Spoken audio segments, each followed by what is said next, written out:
안전.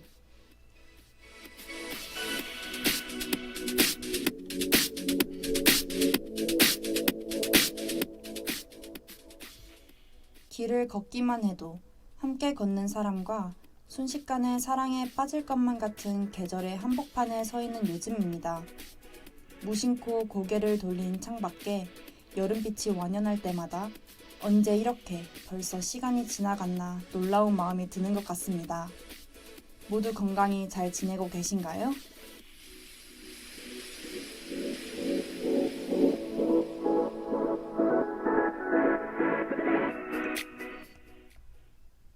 성명인 여러분 안녕하세요. 2022년 6월 10일 금요일 점심방송으로 인사드리는 아나운서 이유빈입니다. 최근 많은 강의가 비대면에서 대면으로 전환되면서 학교가 그 어느 때보다 활기를 띠고 있습니다. 학우분들 모두 틈틈이 밥은 챙겨 드시며 다니고 계시는지 궁금하네요. 사실 저는 12시부터 시작하는 강의와 그 이후 강의가 연강인 경우가 많아서 뜻하지 않게 점심을 자주 거르게 됩니다. 여러분은 이렇게 밥을 거르게 되는 상황이 오면 무엇으로 한 끼를 때우시나요?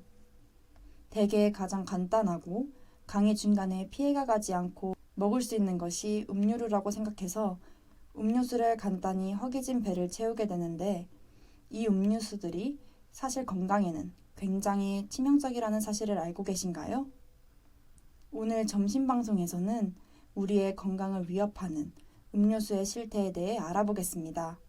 모두 집중해서 들어주시길 바랍니다.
(2022년) 국민건강영양조사에서 발표한 음료 섭취 현황 요약 통계에 따르면 2020년 우리나라 국민의 하루 평균 당 섭취량은 57.2g으로 그중 음료류를 통한 섭취량이 약 21%에 해당하는 12.1g에 이릅니다. 즉, 음료를 통해 전체 당 섭취량의 약 5분의 1을 섭취하는 것입니다. 2018년에는 18.5%, 2019년에는 19.3%로 꾸준히 증가하고 있다는 것을 알 수 있습니다. 음료류는 물을 제외한 커피, 탄산음료, 에너지 음료, 스포츠 음료, 과일 주스, 탄산수 등이 포함됩니다. 연령별로 조사했을 때는 19에서 29세가 330g으로 가장 많이 음료를 섭취하는 것으로 나타났습니다. 6에서 29세를 대상으로 음료 종류별 섭취 빈도를 분석한 결과 주당 섭취 빈도가 가장 높은 음료는 탄산음료이며 주당 평균 2.1회 섭취하는 것으로 나타났습니다. 아동 청소년 및 20대의 섭취 빈도가 가장 높은 음료는 탄산음료였습니다. 이 연구 결과로 음료류 섭취군은 미섭취군에 비해 에너지 및 당을 영양소 섭취 기준보다 과다하게 섭취했음을 알 수 있었는데요. 세계보건기구에서 발표한 1일 성인 당 섭취 권고 기준은 가공식품에 첨가된 당만 따지면 하루 섭취 열량 10%로 표준 열량 2000kcal 기준 50g입니다. 양이 얼마나 되는지 감이 안 오신다고요? 콜라 250ml 한 캔의 경우 당 함유량은 27g입니다. 무려 각설탕이 9개나 들어가는 것입니다. 스타벅스 돌체 콜드브루의 당 함유량은 29g입니다. 하루에 콜라도 마시고 돌체 콜드브루도 마신다면 당 섭취량은 권고 기준보다 많이 섭취한 것이 되는 것이죠. 하루 평균 당 섭취량이 이미 권고 기준을 넘는 우리나라 국민은 당 섭취량을 줄일 필요가 있습니다.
최근 당뇨병 환자의 연령대가 점점 낮아지는 원인은 젊은 층의 지나친 당 섭취에 있습니다.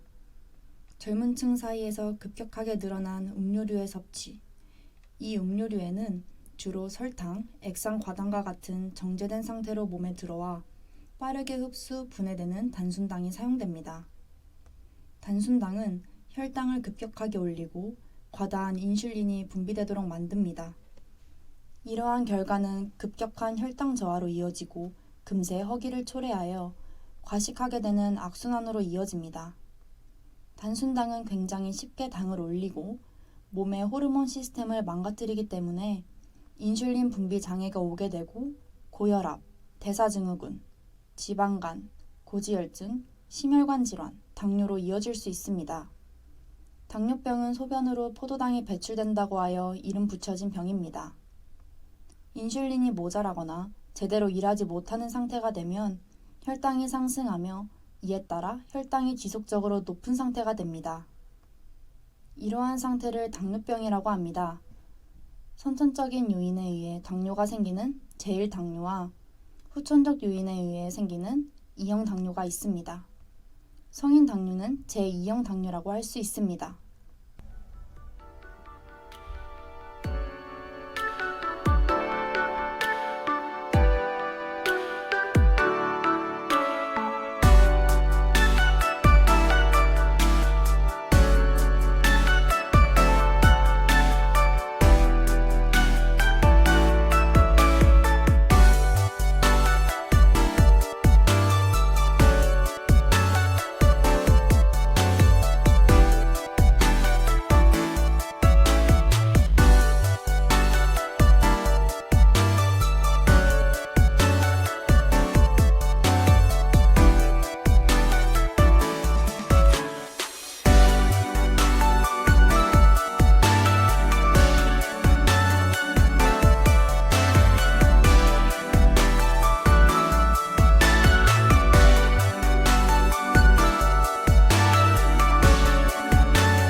습관처럼 찾아서 무심코 먹은 음료수 2잔이 장기적으로 내 몸에 큰 병을 가져올 수 있다는 사실은 정말 충격적입니다.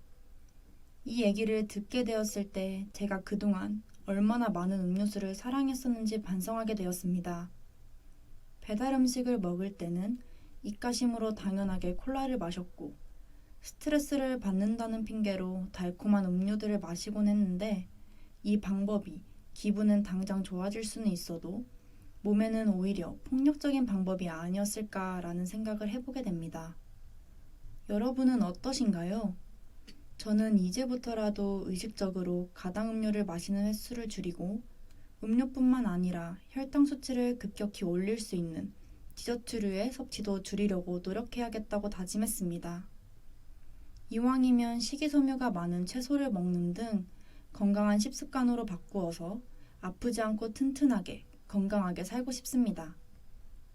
상명대하고 여러분도 오늘 저희 SMBS 점심방송에서 전해드린 내용을 기억하셨다가 나의 식습관을 돌아보고 앞으로 어떠한 식습관을 가지면 좋을지 생각해 보시는 기회가 되었으면 좋겠습니다. 모두 건강하세요. 밥도 꼭 영양 가득한 식단으로 챙겨 드시고 아프시지 않으셨으면 좋겠습니다. 이상으로 6월 10일 금요일 점심방송을 마치겠습니다. 감사합니다.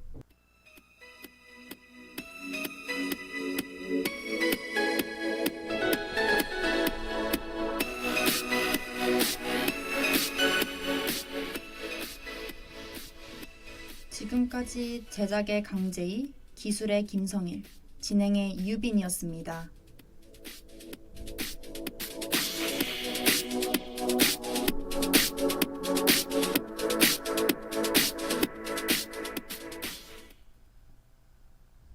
참된 소리.